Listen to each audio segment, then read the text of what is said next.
पूर्णमेवावशिष्यते। ओम शांति शांति शांति। नामापिते च मधुरम मधुरम स्वरूपम कर्मापिते च मधुरम मधुरा स्मृतिश्च। बुद्धिं प्रबोधय प्रभो मधुबोध शक्तिं विद्यां प्रयच्छ परमां परिभावयामि। कोमलं कूजयन् वेणुं श्यामलोऽयं कुमारकः वेदवेद्यं परं ब्रह्म भासतां हृदये मम। कूजन्तं राम रामेति मधुरं मधुराक्षरम् आरुह्य कविता शाखां वन्दे वाल्मीकिकोकिलं। निगमकल्पतरोर्गलितं फलं शुकमुखादमृतद्रवसंयुतं पिबत भागवतं रसमालयं। मुहुरहो रसिका भुवि भावुकाः तृणादपि सुनीचेन तरोरपि सहिष्णुना अमानिना मानदेन कीर्तनीय सदा हरि। नारायणाखिल गुरो भगवन् नमस्ते शिवाय नमः। शिवलिंगाय नमः। तन्मे मनः शिव संकल्पमस्तु। सर्वे भवन्तु सुखिनः।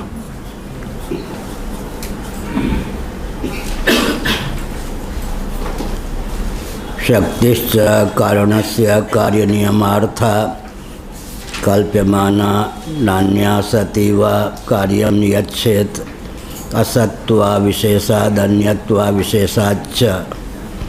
तस्मात् कारणस्य आत्मभूता शक्ति शक्तिश्च आत्मभूतं कार्यम् अपि च कार्यकारणयोः द्रव्यगुणादीनां चाश्रमहिष्वत् भेद बुद्धि अभावात् तादात्म्यम अनुपगंतव्यम अभ्युपगंतव्यम। नारायण।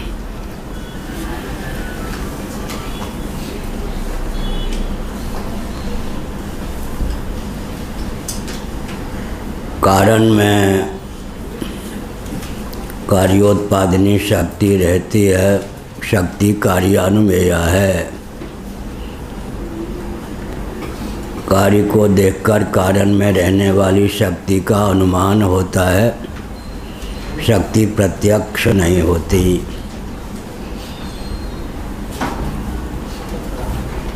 अग्नि में उंगली डालने पर उंगली जल जाती है तो कल्पना करनी पड़ती है कि अग्नि में दाहिका शक्ति है। शक्ति फल बल कल्प है, प्रत्यक्ष नहीं होती, कार्यानुमेय है। कार्य नियमार्था कार्य के नियमन के लिए कार्यनिष्ठ शक्ति की कल्पना आवश्यक है। शक्ति का सद्भाव स्वीकार करना अपेक्षित है। किस कारण से कौन कौन से कार्य उत्पन्न हो सकते हैं, इसका नियमन तो शक्ति के आधार पर ही सिद्ध है। पंचदशी नामक ग्रंथ में बताया विद्यारण्य स्वामी जी ने कि किसी भी कारण में जो शक्ति रहती है उस शक्ति के योग से ही वह कारण कार्य के रूप में परिलक्षित होता है। शक्ति विहीनता की दशा में कारण से कार्य की निष्पत्ति नहीं होती। अतः कारणनिष्ठ जो शक्ति होती है कार्य के नियमन के लिए होती है। यहाँ कहा गया कल्प्यमाना। क्यों कहा? क्योंकि फल बल कल्प्य है वह शक्ति। मिट्टी भी दृष्टिगोचर है, घटादि भी दृष्टिगोचर है, लेकिन मृनिष्ठ स्निग्धता नाम की शक्ति दृष्टिगोचर नहीं है। अगर मिट्टी में घटादि कार्यों को उत्पन्न करने वाली शक्ति सन्निहित न हो तो मिट्टी से घटादि कार्यों की निष्पत्ति भी न हो। इसलिए फल बल कल्प्य, फल के बल पर कल्पना करने योग्य शक्ति होती है। कल्प्यमाना नान्या सती व कार्यम नियच्छेत्। अगर वो शक्ति सर्वथा असत ही हो तो कार्य के नियमन की क्षमता उसमें न हो।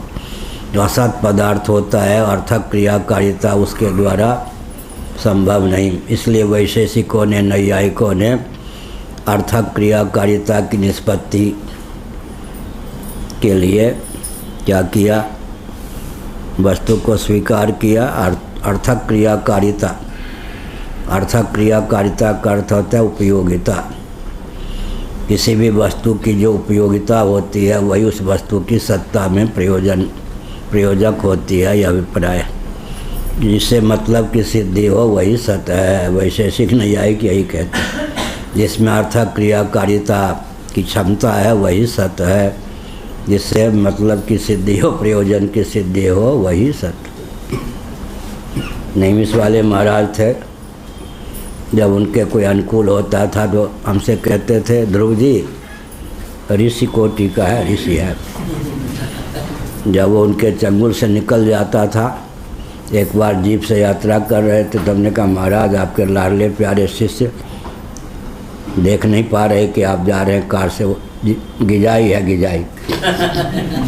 बरसात में जो कीड़े उत्पन्न होते हैं, फर्रुखाबाद की भाषा में कहते गिजाई। तो मुस्कुराते थे, कभी ऋषि है देवता, कभी गिजाई हो गए। बरसाती कीड़े, उसकी ओर देखना नहीं, उसको बुलाना नहीं है। हम क्यों, इतनी सेवा की, आपको गिजाई है, गिजाई। फर्रुखाबाद की भाषा है, उत्तर प्रदेश। क्या अर्थ हुआ? नैयायिक वैशेषिकों की भी मान्यता है, अगर किसी के द्वारा कार्य की सिद्धि होती है, अर्थक क्रियाकारिता में किसी का हाथ है, किसी की उपयोगिता है, तो उसको सत्य मान लो। परम सत्य भले ही ना हो वेदांतियों के अनुसार, लेकिन अर्थक क्रियाकारिता का संपादन जिसके द्वारा होता है उसको सत्य मानना आवश्यक। शक्तिश्च कारणस्य कार्य नियमार्था। अब ये बुद्धि पर निर्भर है कि किस कारण में रहने वाली शक्ति का उपयोग किस किस प्रकार के कार्य की सिद्धि में हम कर सकते हैं। इसमें बुद्धि चातुर्य नैपुण्य की भी आवश्यकता है। वही किस किस वस्तु के योग से, किस किस कार्य से, किस किस कारण से किस किस प्रकार के कार्य की सिद्धि हो सकती है, प्रयोक्ता पर भी यह निर्भर है। शक्तिश्च कारणस्य कार्य नियमार्था कल्प्यमाना फलबल कल्प्य। अगर कारण में कार्य को नियमन करने की शक्ति न हो तो अमुक कारण से अमुक कार्य की सिद्धि भी न हो। इसलिए कार्य को नियमन करने के लिए कार्यनिष्ठ शक्ति का अस्तित्व मानना चाहिए, भले ही शक्ति प्रत्यक्ष न हो, कार्यानुमेया ही क्यों न हो। नान्यासति व कार्यम नियच्छेत। अगर शक्ति असत ही हो, असत उसको कहते हैं जिसमें अर्थक क्रियाकारिता के संपादन की क्षमता न हो। अगर असत ही शक्ति हो तो कार्य का नियमन उसके द्वारा कथमप संभव नहीं।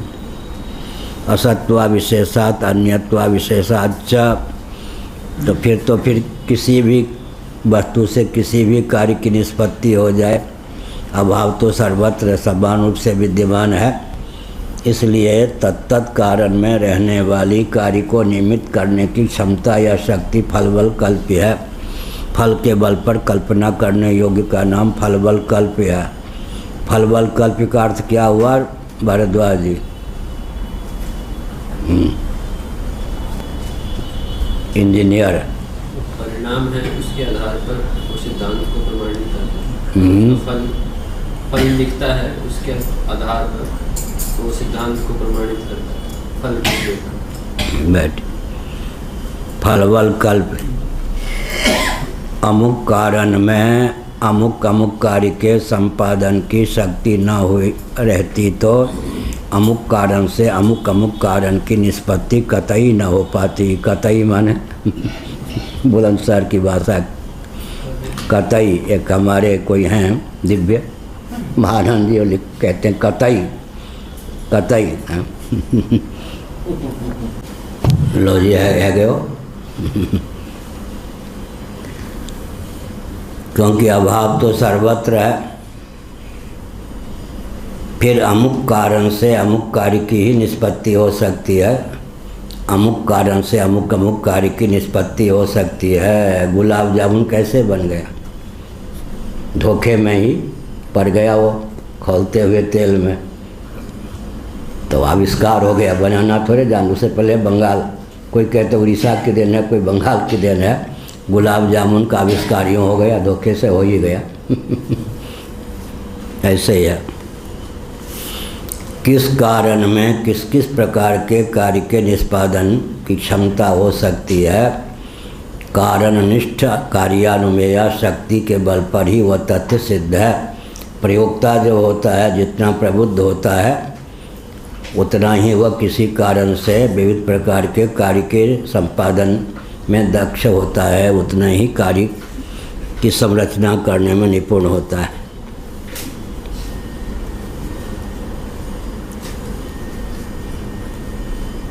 तस्मात् कारणस्य आत्मभूता शक्ति शक्तिश्च आत्मभूतम कार्यम। बहुत बढ़िया। जबकि बात ऐसी है, इसलिए कारणस्य आत्मभूता शक्ति ही कारण की आत्मभूता शक्ति होती है। शक्तिश्च आत्मभूतम कार्यम, और शक्ति का आत्मभूत कार्य होता है। कार्य के मूल में शक्ति, शक्ति के मूल में शक्तिमान। शक्तिमान की शक्ति जो होती है वो आत्मभूता होती है, आत्मरूप ही होती है। कोई भी शक्ति शक्तिमान का अतिक्रमण करके अपनी सत्ता और उपयोगिता को सिद्ध नहीं कर सकती। साथ ही साथ कोई भी शक्तिमान अगर शक्ति ही न रहे तो शक्तिमान संज्ञा को प्राप्त नहीं कर सकता, अपनी विशेष अर्थक क्रियाकारिता को सिद्ध नहीं कर सकता। यह अभिप्राय। शक्तिश्च आत्मभूतम कार्यम, शक्ति का आत्मभूत कार्य है। कार्य के बोल में शक्ति, शक्ति के बोल में शक्तिमान। कार्य माने शक्ति, और शक्त, शक्त माने शक्ति संपन्न। अशक्त क्या करेगा? शक्ति ही करेगा। अपि च कार्य कारणयोर द्रव्य गुणादीनां च अश्वमहिषवद भेद बुद्धि अभावात् तादात्म्यम अभ्युपगंतव्यम। यहाँ भी एक अपि च कार्य कारणयोर द्रव्य गुणादीनां, द्रव्य जो है कारण कोटि का पदार्थ, उसी में गुण क्रिया इत्यादि रहते हैं वैशेषिक दर्शन आदि के अनुसार। गुण क्रिया आदि का आश्रय कौन होगा? द्रव्य होगा। निर्गुणम निष्क्रियम शांतम निर्वध्यम निरंजनम। आनंद गिरि जी ने प्रश्न उठाया कि आत्मा को द्रव्य कहें या नहीं कहें। द्रव्य गुण कर्म सामान्य विशेष समवाय और अभाव, वैशेषिकों के यहाँ यह तत्व हैं। द्रव्य गुण कर्म सामान्य विशेष समवाय और अभाव, तो द्रव्य आत्मा को कहें या नहीं, यह प्रश्न उठाया आनंद गिरि जी ने। गुण और क्रिया का जो आश्रय होता है वो द्रव्य होता है। आत्मा तो निर्गुणम निष्क्रियम, गुण रहित है, क्रिया रहित है। तब फिर आत्मा को वेदांत सम्मत आत्म तत्व को द्रव्य कहें या नहीं कहें। द्रव्य गुण कर्म सामान्य विशेष समवाय अभाव, अभाव को छोड़ दें, प्राग भाव, प्रध्वंसा भाव, अन्योन्या भाव, अत्यंता भाव, ये सब तो विभाव कोटि के पदार्थ हो गए। द्रव्य गुण कर्म सामान्य विशेष, तो द्रव्याश्रित ही गुणादि होते हैं। तो आत्म तत्व जो वेदांत सम्मत है उसको द्रव्य कहें या न कहें, यह प्रश्न उठा। फिर आनंद गिरि ने द्रव्य की परिभाषा ही वेदांत सम्मत कर दी। स्वतंत्र जो तत्व होता है वही द्रव्य होता है, चाहे गुण क्रिया का आश्रय हो या न हो।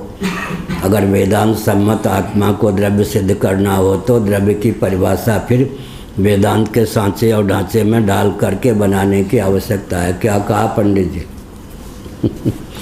न बता पाना कोई आश्चर्य नहीं है, हमारा तो वाक्य लंबा होता है।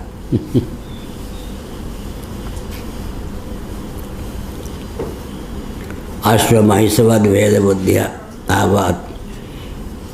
अश्व तो अश्वी है, भैंस तो वैसी है, भैंस महिषी। राज महिषी माने अर्थार्थ राजा की भैंस नहीं, राजा की रानी। महिषी का अर्थ भैंस भी होता है और महिषी का अर्थ रानी भी होता है।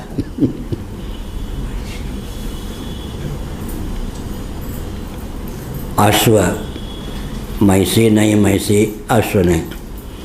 नरवर विद्यालय के जो प्रधानाचार्य थे वो संस्कृत में ही बोलते थे, हिंदी में बोलना भी पड़े तो एक अनुवादक होता था। हिंदी को समझाने के लिए।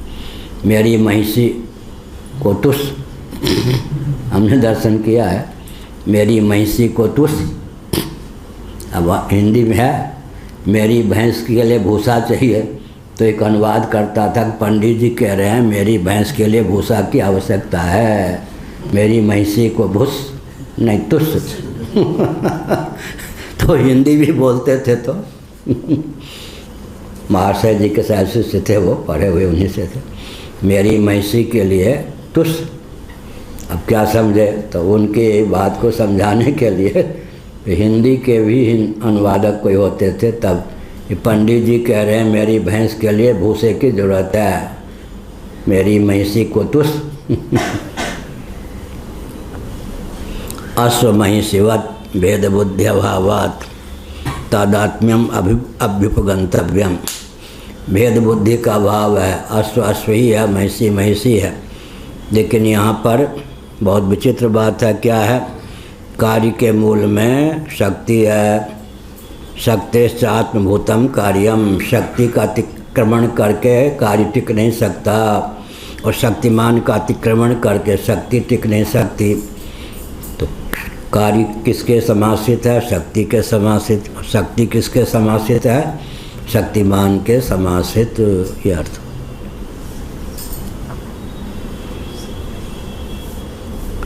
तादात्म्यम अभ्युगप तादात्म्यम, तादात्म्य माने कार्य कारण शक्ति से एकीभूत है, और शक्ति शक्तिमान से एकीभूत है, तादात्म्य है।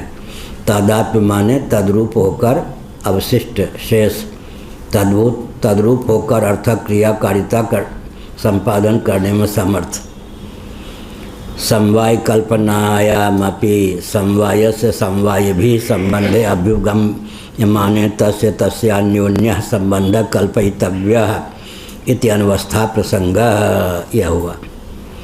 अब ये द्रव्य गुण कर्म सामान्य विशेष समवाय अभाव संबंध विशेष का नाम समवाय मानते हैं वैशेषिक।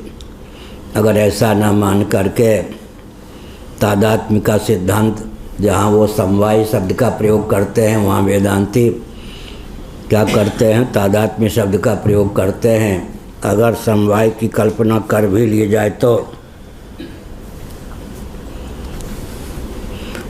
समवाय से समवाय भी संबंध है, समवायों उपादान कारण जिसको हम कहते हैं, उसी के लिए वैशेषिक आदि दर्शनों में समवाय कारण शब्द का प्रयोग किया गया। अभ्युपगम्य माने तस्य तस्यान्योन्य संबंध कल्पितव्य इति अनवस्था प्रसंग। अब यह है कि संयोग भी संबंध है, समवाय भी संबंध है। आखिर समवाय किस संबंध से रहता है द्रव्य में, ये सब अनवस्था दोष। अनवस्था दोष माने कहीं प्रामाणिक विराम ना हो। ओ समासित है, बो के बो समासित है, सौ के सौ समासित है, को के होता चला जाएगा। ये अनवस्था दोष, कहीं प्रामाणिक विश्राम की प्राप्ति ना हो, उसी का नाम होता है अनवस्था दोष। शास्त्र सम्मत विधा से 10 वाक्य बोलना भी कठिन है। महाभारत में लिखा है कितना भी साहित्य व्याकरण दर्शन का कोई विद्वान हो, बक बक बक बक नहीं बोलना चाहिए, कहीं न कहीं वो त्रुटि कर ही जाएगा। अत्यंत विद्वान को भी सीमित बोलना चाहिए। जिनको राग रागनी का ज्ञान नहीं होता बड़े ऊंचे गायक गान माने जाते आजकल। ऐसे ही जिनको बोलना नहीं आता बोलने में सबसे आगे होते हैं। शास्त्र सम्मत विधा से 4-5 वाक्य बोल पाना भी बहुत कठिन। और राम नरसाचार्य जी नैयायिक माने जाते हैं, अपने को मानते ही हैं। तो बड़े वो भी थे विद्यानंद गिरी जी, कहाँ, इंदौर गीता भवन में, दोनों बैठे थे। संस्कृत के विद्वान तो अभी जो प्रथा है अंग्रेज़ों के समय से, किसी का वक्तव्य सुनेगा तो दोष कितने त्रुटि ये कर रहे हैं वो सुनने के निकालने के लिए। इसलिए संस्कृत के विद्वान प्रायः सम्मान नहीं प्राप्त कर पाते। तो दोनों बैठे थे दिग्गज।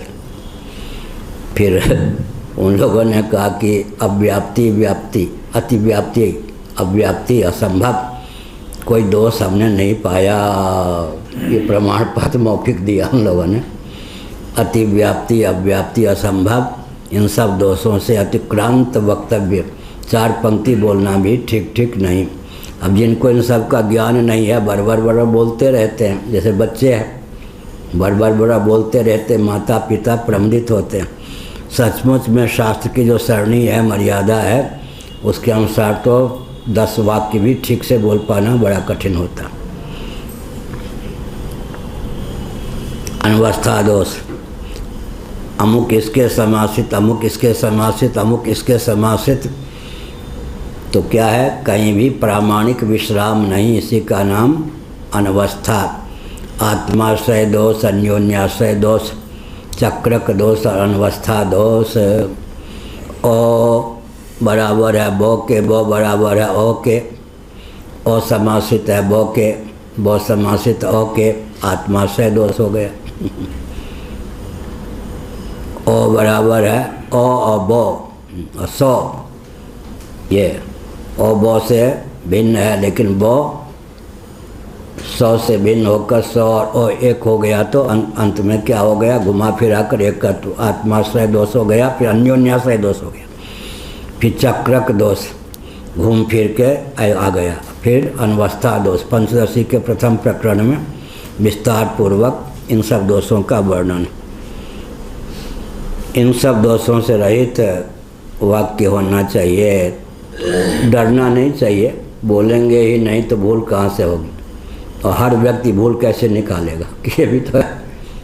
आजकल जो सोचने आदि की क्षमता है, वकालत ये सब क्या करेंगे। वकील आदि जो आजकल हैं, न्याय हुआ ना, न्याय दर्शन का ज्ञान ही नहीं है, और न्यायाधीश हो गए, क्या न्याय देंगे। न्याय में अधिवक्ता हो गए, न्याय क्या देंगे। इसलिए न्याय माने न्याय, शास्त्र सम्मत न्याय का ज्ञान नहीं है तो न्यायाधीश रहें, अधिवक्ता रहें, निंदा में तात्पर्य नहीं। अधिवक्ता नहीं हो पाएंगे, न्यायाधीश नहीं हो पाएंगे। न्याय भी सुलभ इसीलिए नहीं होगा कि न्याय का ज्ञान ही नहीं है, तो न्याय कैसे सुलभ होगा। समवाय कल्पनायामपि समवाय से समवाय भी संबंध है। समवाय किस संबंध से रहता है पादान में, फिर अंत में एक और कल्पना करेंगे संबंध विशेष की। कहीं न कहीं जा कर के विश्राम करना होगा, नहीं तो अनवस्था दोष की प्राप्ति होगी। तो पहले संबंध ने क्या बिगाड़ा कि वहीं विराम न दें। अनवस्था दोष की प्रसक्ति को वारण करने के लिए जहाँ उचित विश्राम स्थल है वहाँ उचित विश्राम देना ही चाहिए, नहीं तो ओ बराबर ओ समासित है बो के, बो समासित है सो के, चलता रहेगा ऐसा।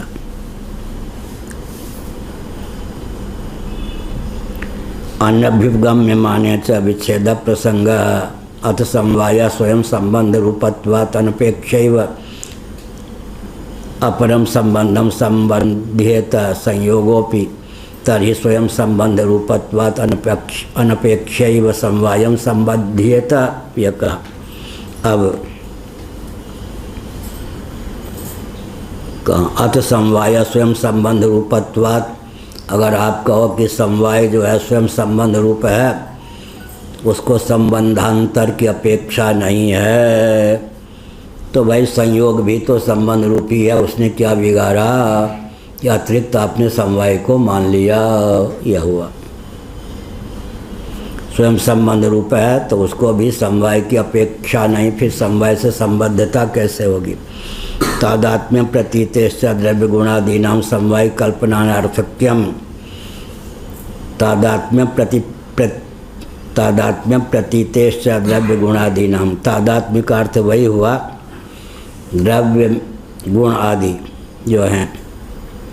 गुण और क्रिया किस में रहेंगे, द्रव्य में रहेंगे। गुण और क्रिया का जो समाश्रय हो वही द्रव्य होता है।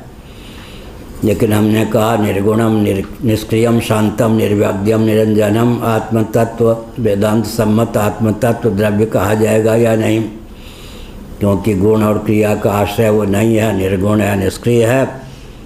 तो तो आनंदगिरी जी ने द्रव्य की परिभाषा बदल दी। वेदांत सम्मत जिसकी सिद्धि के लिए अन्य की अपेक्षा ना हो वह द्रव्य है, यह हुआ। निर्गुण है, निष्क्रिय है, तो आत्म तत्व को भी द्रव्य मान सकते हैं, लेकिन परिभाषा बदलनी होगी। गुण और क्रिया का समाश्रय न होने पर भी, जिसमें गुण और क्रिया समवाय संबंध से न रहें, ऐसा होने पर भी आत्म तत्व को द्रव्य कह सकते हैं। नहीं तो अपनी मीमांसा के अनुसार, परिभाषा के अनुसार वेदांत वेद्य जो आत्म तत्व है वो द्रव्य नहीं सिद्ध होता। गुण और क्रिया का आश्रय क्यों नहीं सिद्ध होता? निर्गुण और निष्क्रिय है। श्री वैष्णवाचार्य इत्यादि तो आत्मा को सर्वतोभाव निर्गुण निष्क्रिय नहीं मानेंगे। आत्मा में कर्तृत्व ईश्वर प्रदत्त है, स्वतः सिद्ध नहीं। श्री रामानुजाचार्य जी यही मानेंगे, मानते हैं। ठीक है, पर प्रेरित है, जीवनिष्ठ कर्तृत्व ईश्वर प्रदत्त है। तो अंत में आपने सारा भार किन पे डाल दिया? ईश्वर पर। अब ईश्वरनिष्ठ जो कर्तव्य है, कर्तृत्व है कि मूलक है, फिर क्या कहेंगे? तस्य कर्तारमपि माम विद्धि अकर्तारम अव्ययम चातुर्वर्ण्यम मया सृष्टम, गीता का 4वां अध्याय।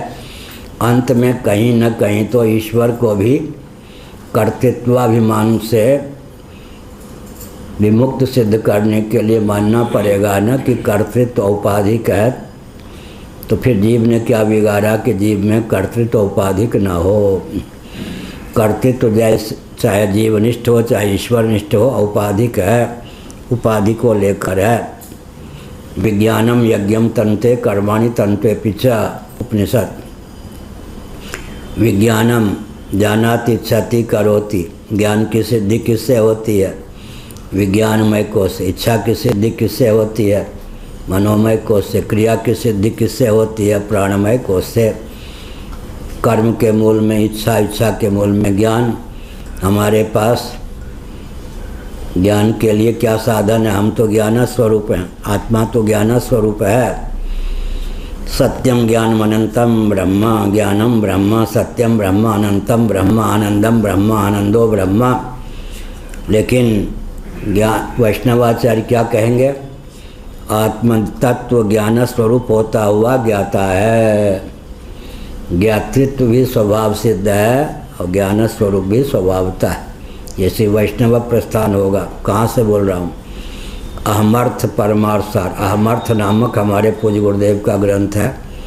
हिंदी में होने पर भी बहुत कठिन है, उसका अर्थ लगाना भी बड़ा कठिन। अहमर्थ परमार्थ सार शेष जी के द्वारा उपदिष्ट ग्रंथ भी उसी में संलग्न है।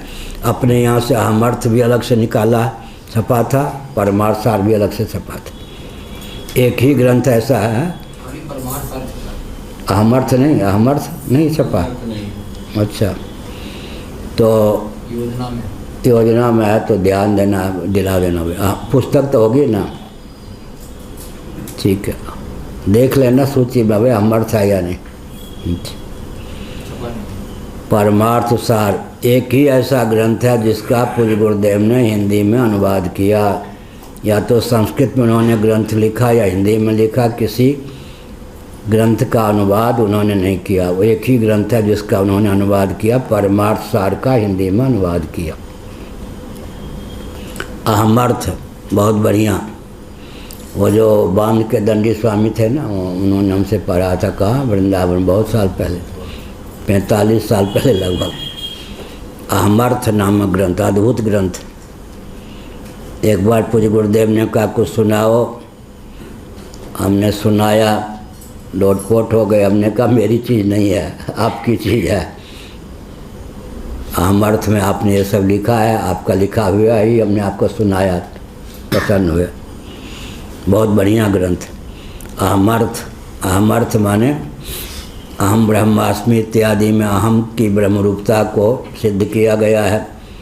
और अहंकार भी अहम कहा जाता है। तो कर्णात्मक अहम का नाम आत्मा होगा या कर्णग्राम से अतिक्रांत अहम का नाम आत्मा होगा। बहुत अच्छा विवेचन उसमें।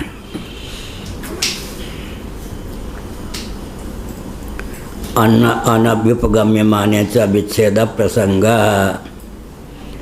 अथ समवाय स्वयं संबंध रूपत्वात् अनपेक्षैव अपरम संबंधम संबंधेत। अगर समवाय स्वयं संबंध रूप है, उसको संबंधांतर की अपेक्षा नहीं है, तो संयोग भी तो संबंध रूप ही है ना। दो संयोग जो होता है कम से कम दुष्ट होता है। दुष्ट माने दो निष्ठ, उंगली का संयोग होगा। अकेले संयोग क्या होगा? दुष्ट संयोग दुष्ट होता है ऐसे। फिर क्या कहेंगे? काल क्या है? कालो मायात्म संबंध है। कालो मायात्म संबंधात कहाँ लिखा है? सूत संहिता। कालो मायात्म संबंधात, कालो मायात्म संबंध है। माया और आत्मा, परमात्मा और माया के संबंध से काल की सिद्धि होती है। कालो मायात्म संबंधात।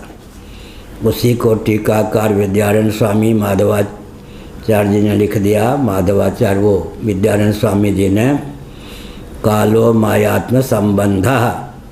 काल क्या चीज़ है? माया और आत्मा का संबंध। संबंधात को पंचमी विभक्ति को संबंधा करके डाल दिया विद्यारण्य स्वामी जी ने। कालो मायात्म संबंधात, माया और आत्मा के संबंध से काल की सिद्धि होती है। इसलिए विवक्षावसात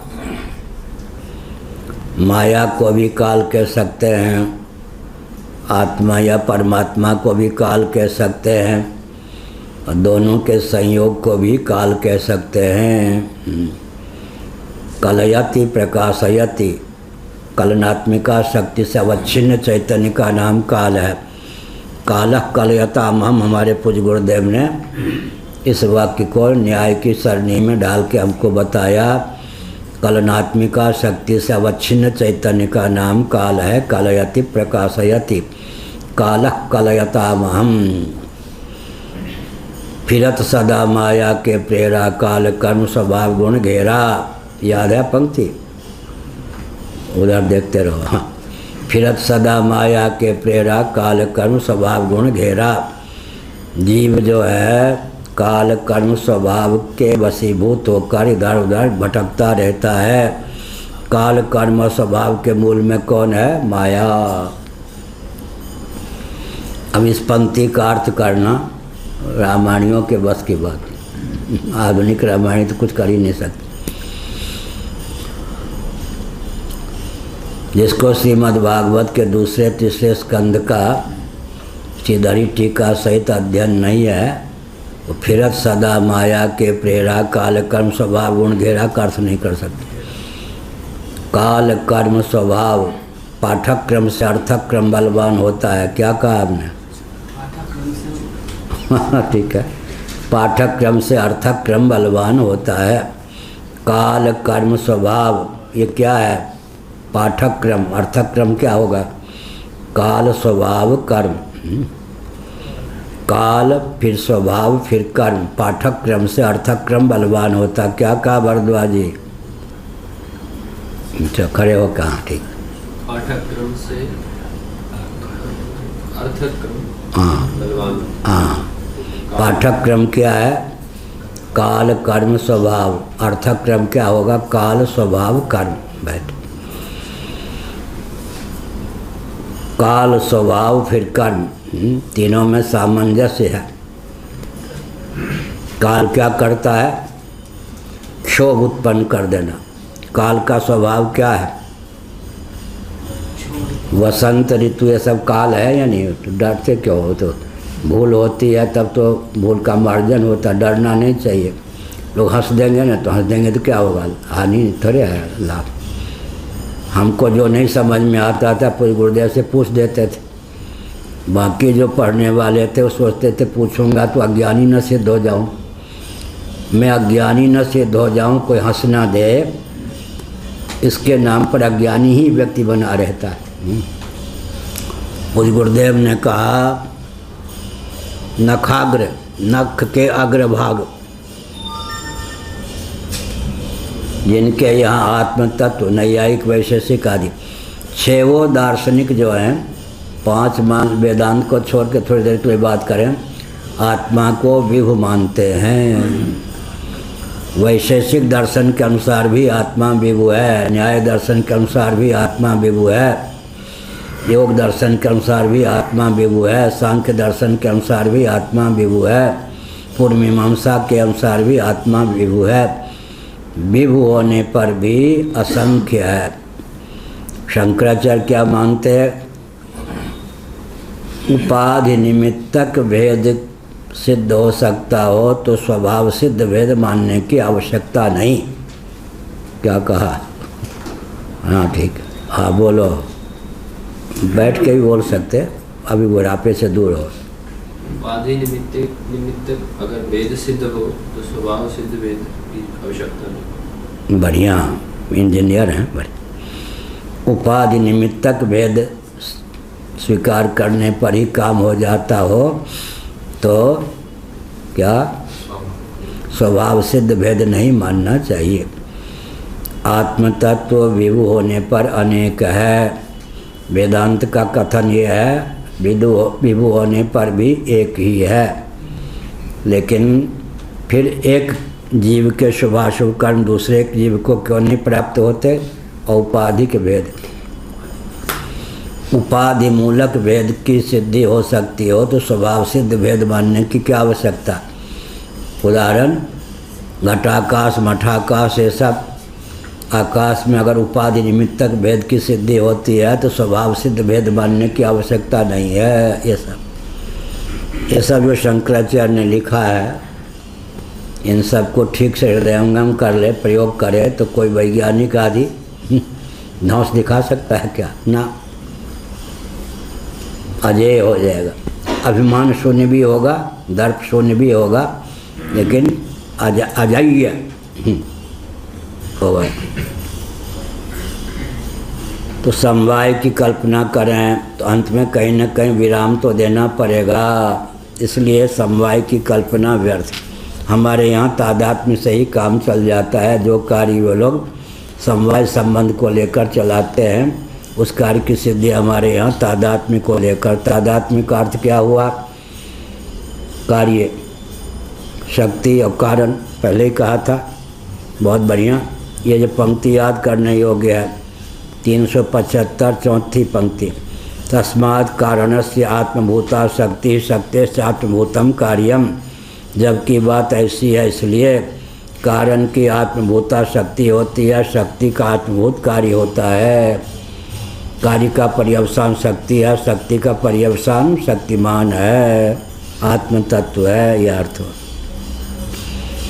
अर्थात कारण से भिन्न शक्ति नहीं होती। मिट्टी में रहने वाली घटोत्पादनी शक्ति मिट्टी से भिन्न होकर ठहर ले, स्थित हो ले, संभव नहीं।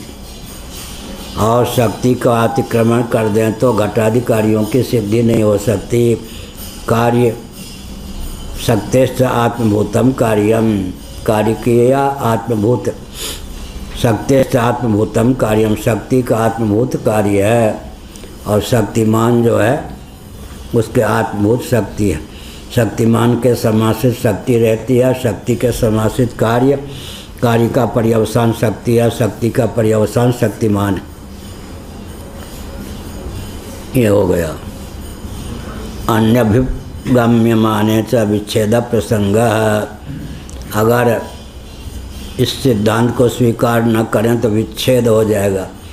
कौन किसके समासित रहे?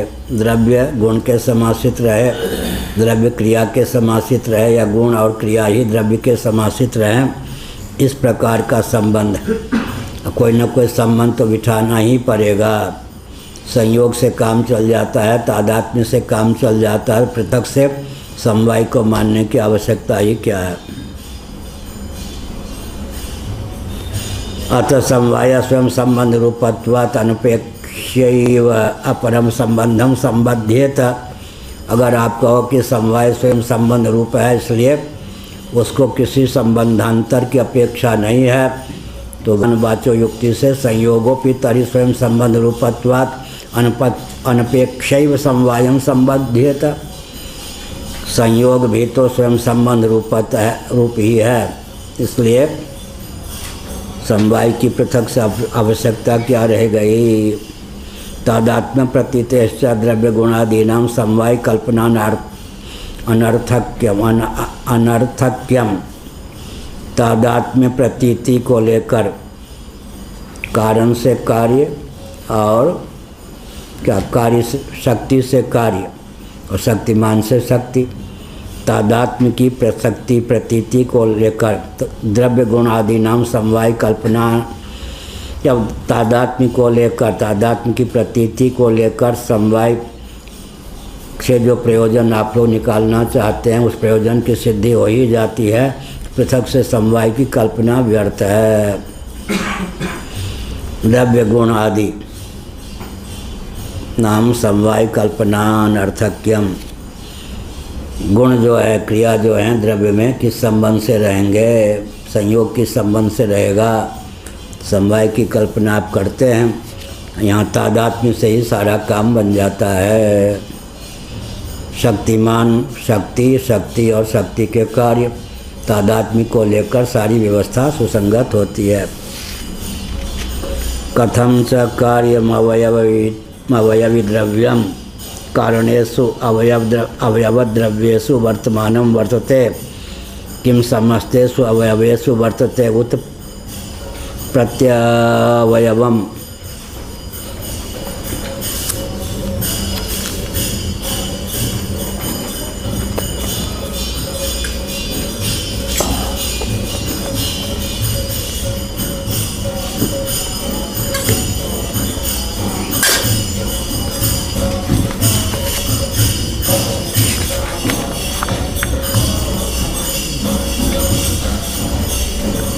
कथम च कार्यम अवयवी द्रव्यम कारणेषु अवयवद्रव्येषु वर्तमानं वर्तते किम समस्तेषु अवयवेषु वर्तते उत प्रत्यवयवम्। यदि तावत् समस्तेषु वर्तत ततो अवयव्यनुपलब्धि प्रसज्येत समस्तावयव सन्निकर्ष से अशक्यत्वात्। अब कहा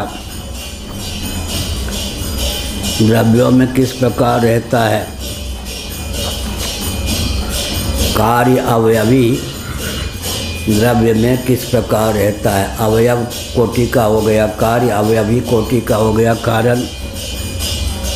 अवयव द्रव्यों में किस प्रकार रहता हुआ स्थित है, क्या वह समस्त अवयवों में रहता है अथवा प्रत्येक अवयव में, इस प्रकार। ततो अवयवी अनुपलब्धि प्रसज्येत। अगर कहें कि समस्त अवयवों में रहेगा, अवयवी की समुपलब्धि नहीं होगी। यह हुआ समस्त अवयव सन्निकर्षस्य अशक्यत्वात्। समस्त अवयव का सन्निकर्ष इंद्रियों से होगा ही नहीं, इस प्रकार से कार्य सिद्धि नहीं होगी।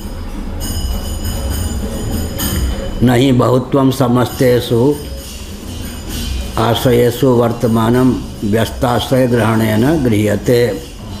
नहीं बहुत्वम समस्तेषु आश्रयेषु वर्तमानं व्यस्ताश्रय ग्रहणेन गृह्यते।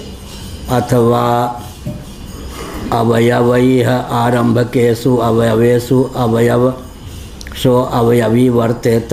कोशावयव व्यतिरिक्तैः अवयवैरसि कोशम व्यापनोति अनवस्था चैव प्रसज्येत। तेषु तेषु अवयवेषु वर्तयितुम् अन्येषाम् अवयवानां कल्पनीयत्वात्। अब कहा समस्त अवयवों में रहेगा कार्य तो अवयवी की अनुपलब्धि हो जाएगी। अवयव का अधिकरण होगा। समस्त अवयवों का इंद्रियों के साथ संघर्ष सन्निकर्ष नहीं हो सकता। इंद्रिय की गति समस्त अवयवों के साथ हो ही नहीं सकती। जैसे समस्त अवयव आश्रयों में, समस्त आश्रयों में वर्तमान बहुत्व की किसी एक आश्रय के ग्रहण से ग्रहण नहीं होगा। अब बहुत जो है एक एक एक एक करके चलेगा, बहुत की स्थिति क्या होगी? एक में तो एक ही रहे, इसका मतलब समष्टि को लेकर ही कार्य का निष्पादन होगा।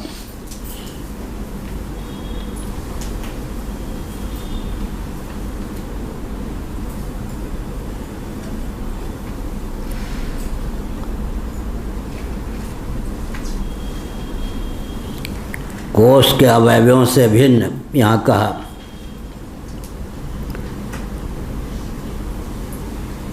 यथा कोशावयव व्यतिरिक्त अवयवई रसि कोशम व्यापनोति। म्यान में तलवार रखते हैं, तलवार को निकाल भी लेते अलग से।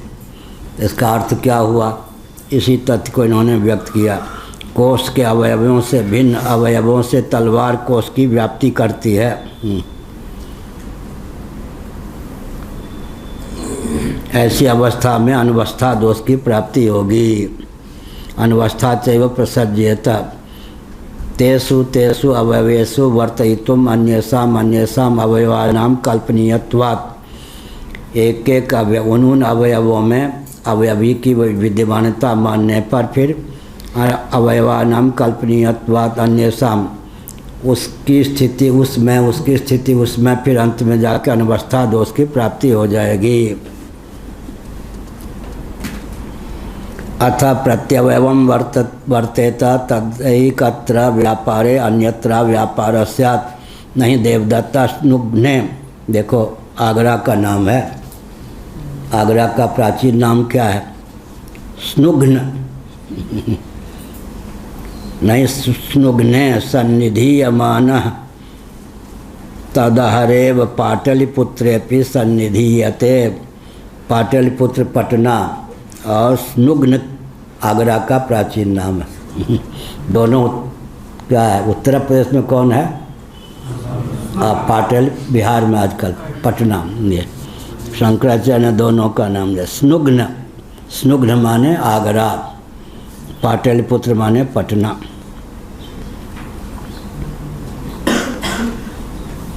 अतः प्रत्यवयवं वर्तेत तत्रैकत्र व्यापारे अन्यत्र व्यापार स्यात्।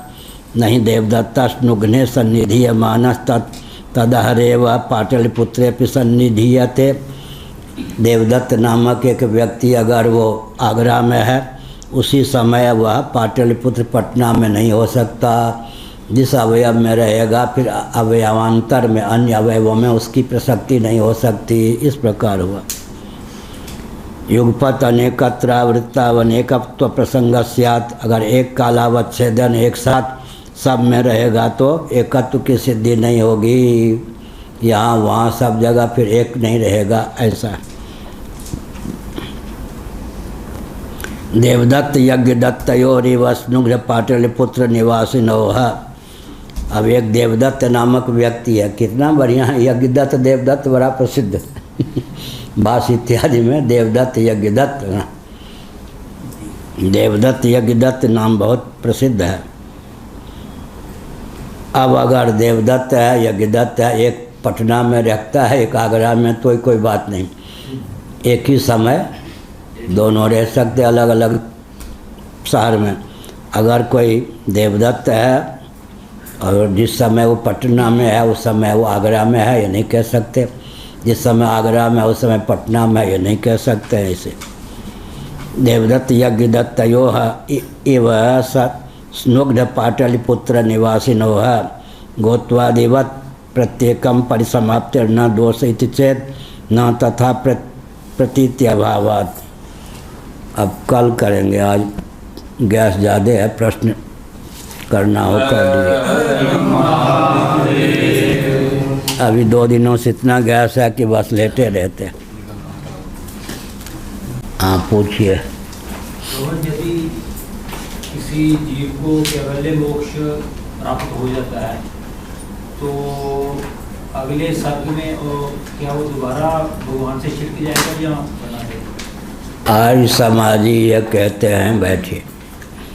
दयानंद स्वामी ने पहले यह मान्यता बनाई कि